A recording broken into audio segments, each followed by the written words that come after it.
Amigas y amigos, bienvenidos a su programa La Academia Opina. Hoy hablaremos de un tema que es de vital importancia para el desarrollo de la actividad periodística en nuestro país.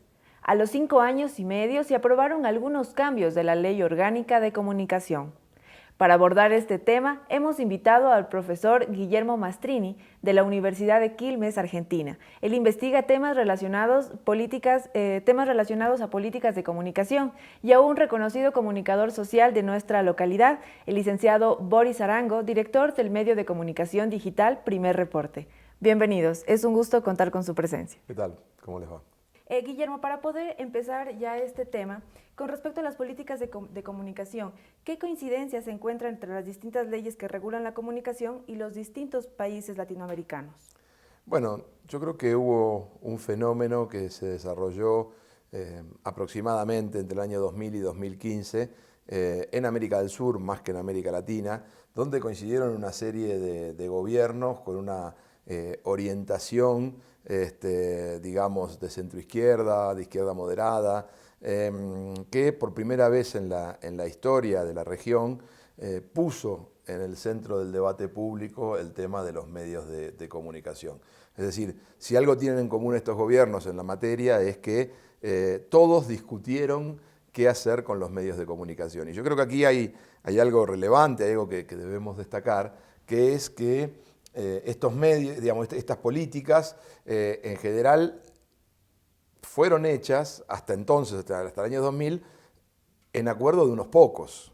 A partir del año 2000, el principal cambio que yo observo común a todos los países de la región es que se discutió públicamente, lo cual es un mérito importante porque hay que entender que los medios de comunicación nos brindan la información con la cual tomamos las decisiones cotidianas, decisiones políticas, sociales, económicas. Nosotros para definir algo que hacemos en nuestra vida privada, lo hacemos en base a la información que contamos. Y esa información mayoritariamente, no exclusivamente, pero mayoritariamente la recibimos de los sistemas de comunicación. Estos sistemas no es que se organizan de un repollo, sino que están organizados mediante políticas. Estas políticas fueron definidas por los estados desde que hay medios de comunicación, es decir, desde el siglo XIX y más aún en el siglo XX con el surgimiento de la radio y la televisión.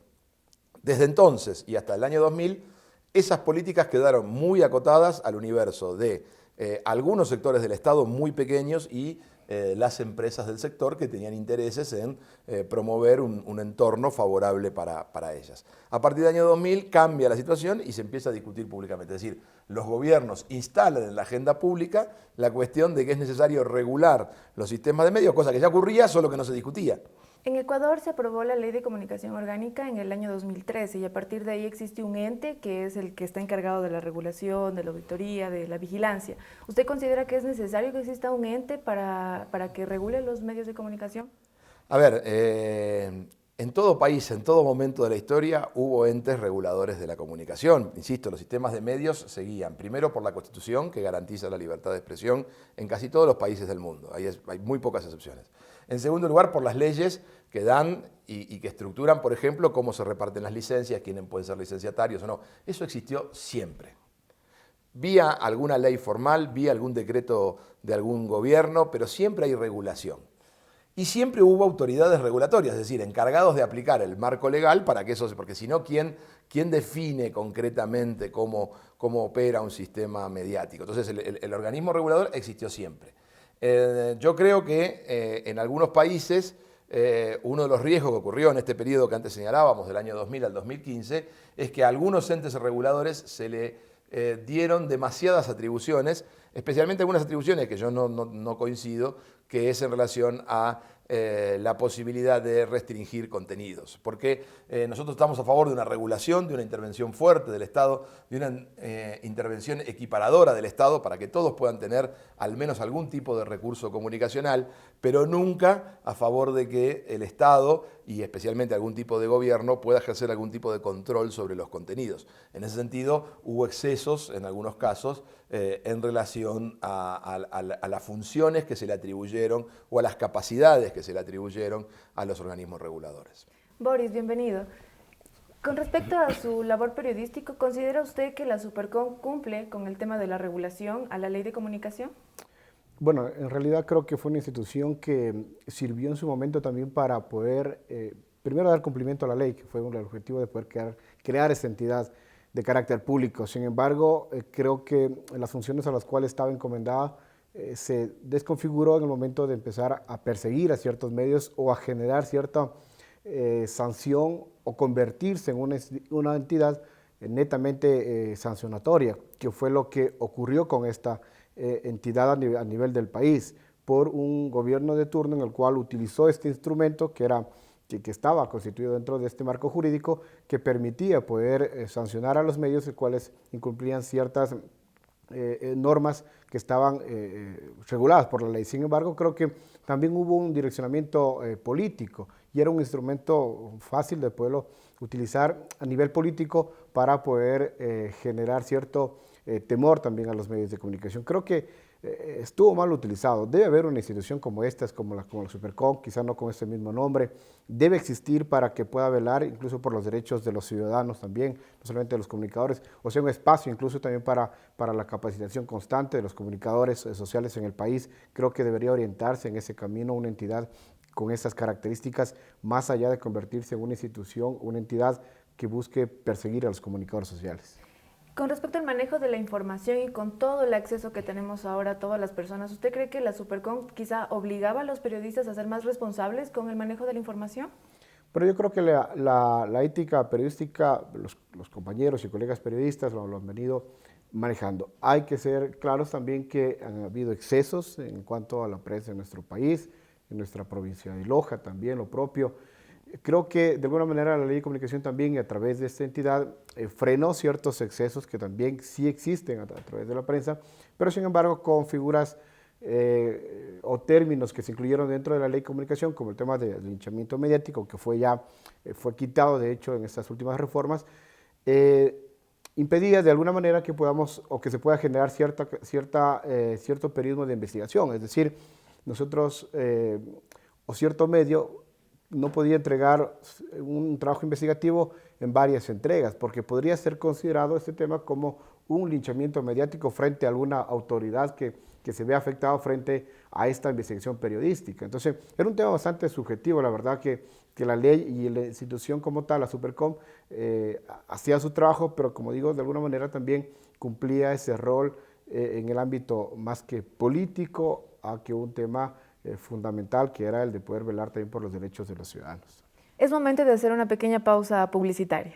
Amigos, al regresar seguiremos conversando sobre las reformas de la Ley Orgánica de Comunicación del Ecuador. Quédese con nosotros.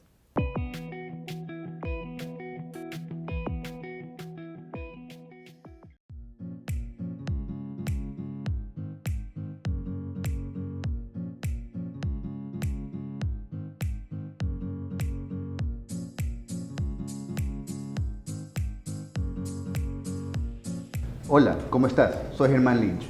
Soy papá de 4 maravillosos hijos, esposo, director ejecutivo de IDEPRO, el Instituto de Desarrollo Profesional de la Cámara de Comercio de Guayaquil. También soy su director de desarrollo empresarial y además tengo 3 emprendimientos. Soy orgullosamente ex UTPelino, hice mi licenciatura en educación aquí en la UTPL. También mi mamá, mi papá y mi hermana han estudiado sus carreras de pregrado y 2 de ellos de posgrado aquí en la UTPL.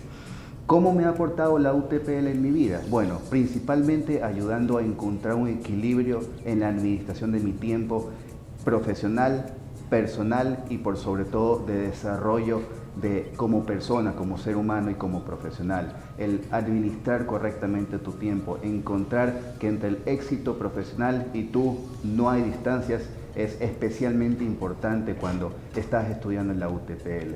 Por eso te invito a que estudies con nosotros, te invito a que seas un UTPelino como yo y que por sobre todo te sientas orgulloso de que tu desarrollo profesional viene acompañado de profesores, de contenidos académicos y de materias de primer nivel.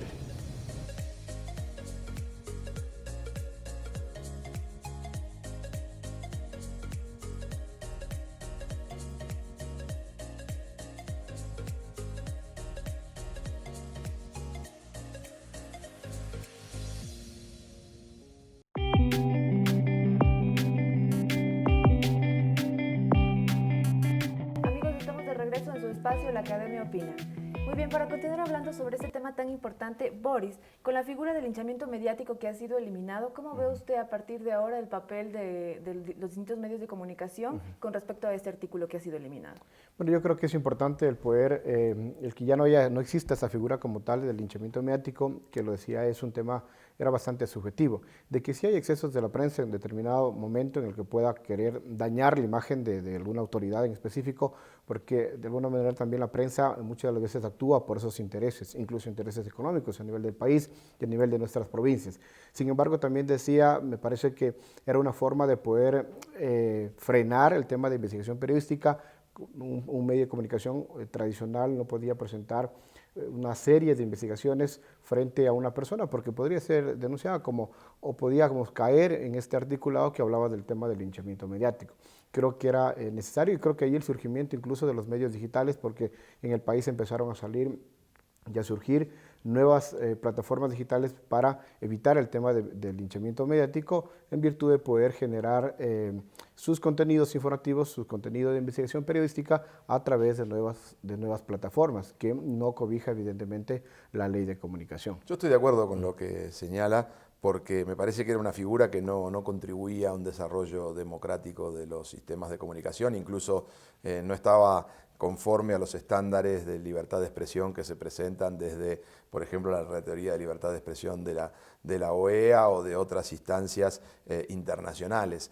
Creo además que era una concepción errada de la comunicación, y creo que eso es una de las cuestiones que hay que volver a discutir, ¿no? Es decir, lo importante es generar una comunicación democrática. Una comunicación democrática es donde todos tienen la posibilidad de tener palabra, y en esto había avances hacia esa dirección, pero al mismo tiempo una comunicación donde el ejercicio de la palabra por parte del conjunto de la ciudadanía tiene que admitir que necesariamente de parte de algunos sectores de la ciudadanía va a surgir la crítica. Y la crítica es buena y es saludable y es parte de un escenario en el que nos reconocemos diversos, nos reconocemos diferentes, y en algunos casos estamos de acuerdo y en otros no, y poder decirlo es importante, y aceptar esa crítica y esa diferencia es importante. Ahora, que en todo caso, en algunas ocasiones se cometan excesos, por supuesto que se cometen, coincido también plenamente, y habrá que ver en esos casos muy puntuales si hay alguna responsabilidad ulterior de la prensa en relación al honor y el buen nombre de las personas, pero nunca tratando de hacerlo previamente o atemorizando a las personas y especialmente a los periodistas que ejercen esto, ¿no? Yo creo que ahí está una de las claves, y por eso digo de los balances. A mí un poco el miedo que me genera ahora es que se vaya hacia el otro lado y entonces en pos de esta mayor libertad y de la no restricción se abandone cualquier tipo de perspectiva democratizadora de la comunicación. Sí, muy bien. Boris tiene ahora una cuenta en un medio digital en el cual tiene muchos seguidores, tanto en el país, muy reconocido en el país. Yo quisiera saber, ¿quién regula entonces los medios digitales? Porque los tradicionales ya se habla quizá de un tipo de regulación. ¿Y en los medios digitales? Pero en el caso de nosotros, la verdad que claro, esta ley de comunicación no nos cobija, no nos ampara. Sin embargo, nosotros como comunicadores sociales y quienes conformamos, en el caso nuestro de Primer Reporte, nuestro medio de comunicación, de alguna manera nos hemos autorregulado, creando inclusive en su momento un código deontológico que también, por cierto, fue eliminado. De la ley de comunicación, pero creo que era necesario el poder tener al menos ciertas reglas de cómo funciona un medio de comunicación digital. No, evidentemente la ley de comunicación no lo cobija así, sin embargo nosotros también en su momento, incluso hasta la propia Supercom, hemos acudido como medio digital para socializar la ley de comunicación, porque creemos necesario el que exista un marco jurídico, el que sea discutido por los propios comunicadores, quienes ejercemos la profesión el día a día, que conozcamos y sepamos en qué ámbito nosotros nos estamos desenvolviendo y en qué marco jurídico que está aprobado en la actualidad. El tema de las redes sociales evidentemente no está controlado como un medio de comunicación, es un esfuerzo y un camino que todavía falta mucho por recorrer. Yo he dicho, desde la academia se tiene que empezar incluso a definir bien qué parámetros o qué estructura debe tener un medio de comunicación para considerarse en primera instancia medio de comunicación digital como tal, un medio nativo que haya surgido desde las redes sociales o desde las plataformas digitales, más allá de las redes sociales, que es un complemento a un portal web como tal, Sin embargo, en este camino aún falta mucho. Se habló en determinado momento, hubo una propuesta de una persona, de un colega comunicador a nivel del país, de poder integrar, pero hubieron ciertas voces también en contra de poder regular la forma de hacer periodismo en estas nuevas plataformas. La verdad que ahí queda todavía un escenario en el cual falta por discutir, aún para que se pueda esto quizás formalizar de alguna manera mayormente, y que pueda ser también en algún momento cierto articulado, pueda ser complementado dentro de una ley, en este caso como la Ley de Comunicación. Mientras tanto, seguimos sin ser regulados, nos autorregulamos por nuestra ética como comunicadores sociales. Muy bien. Guillermo, justamente esto es importante saber. ¿Usted cree que es factible y posible poder regular la información producida de los medios sociales? Bueno, yo creo que es necesario, sobre todo. Ahora bien, coincido también plenamente en que es muy difícil lograr esa regulación. La primera cuestión es que estos medios digitales no usan espectro, no usan recursos públicos y por lo tanto la capacidad de intervención del Estado es menor. O sea, cuando se usa un recurso público, el Estado administra esos recursos que son de todos, digamos. En el caso de los medios digitales que se conectan por redes privadas, como son las redes de Internet, la capacidad regulatoria del Estado se ve afectada. Pero hay un problema que agrava esto todavía, y es que en muchos casos estos medios digitales, no es el caso del colega, pero sí en otros casos, están fuera del territorio, con lo cual, que es el problema de la extraterritorialidad o la supranacionalidad de los medios digitales. Y me estoy refiriendo a las principales plataformas de Internet que usamos casi cotidianamente, Twitter, Facebook, Netflix, que ahí hay toda una discusión. Estas empresas, en primer lugar, no se reconocen como medios de comunicación. Ellos dicen que son plataformas electrónicas y que por lo tanto no les corresponden las regulaciones pertinentes a los medios, pero si lo pensamos mínimamente, estas plataformas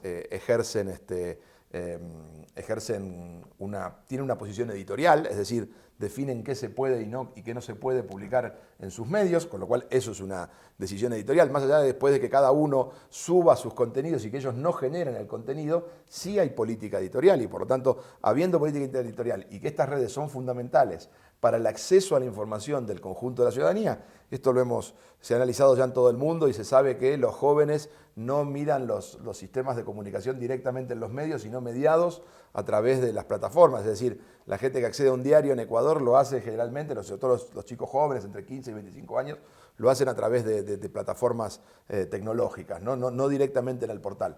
Lo cual además tiene una consecuencia económica terrible para los medios de comunicación, que es que la facturación publicitaria va para las grandes plataformas y no para los medios, afectando su sustentabilidad. Lo que quiero decir con todo esto es que entonces es fundamental regular estos sistemas. Estos sistemas hablan de esta idea de autorregulación. Yo no creo en la autorregulación, y el mejor ejemplo de que la autorregulación tiene problemas serios es lo que acaba de ocurrir con la plataforma Facebook, que durante años manifestó que ellos eran los más prolijos del universo, y resulta que vendían datos para influir en la opinión pública, como se demostró con el caso Cambridge Analytica. Entonces, lo que quiero decir es, la autorregulación, el problema que tiene es qué pasa cuando el interés comercial privado choca con el interés colectivo, y ahí la autorregulación es muy difícil, sobre todo cuando estamos hablando de miles de millones de dólares. Entonces, ya tenemos sobrada experiencia de que no se puede dejar a alguien muy poderoso definir cuándo está bien y cuándo está mal. Ahora, insisto, es muy difícil porque estas plataformas, lo primero que dicen es, por ejemplo, si las quisiéramos regular aquí en el Ecuador, que ellas no tienen sede en Ecuador, que no son territorialmente afectadas por el Ecuador. Hasta ahora el único caso mínimamente virtuoso que conocemos es el de la Unión Europea, que ha logrado imponerle algunas condiciones a estas plataformas, por lo menos en términos de algunas regulaciones de un mínimo de contenido nacional, algunas regulaciones de protección de los datos que se usan y cómo se comercializan.